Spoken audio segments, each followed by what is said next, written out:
Wala tayo doon sa kasabihan na habang may buhay, may Pag-asa. habang may buhay, may Pag-asa. pagsubok. Dahil tayo katiwala ng Diyos, binibigyan din na tayo ng iba't ibang klase ng pagsubok.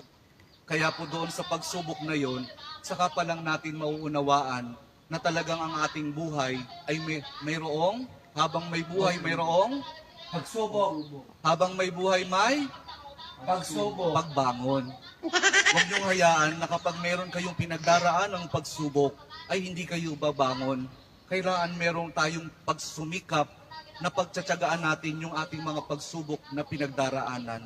At kapag merong pagsubok at merong pagbangon, saka pa lang natin mauunawaan na talagang ang ating buhay, na habang may buhay, may Pagbangon. habang may buhay, may Pagbangon. pag-ibig. Ang pag-ibig na nagmumula kay Jesus lamang sa ating mahal na pong Jesus Nazareno.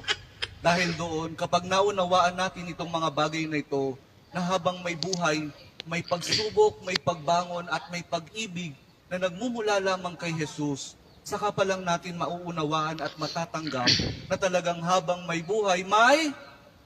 Ayaw nyo nang sumagot.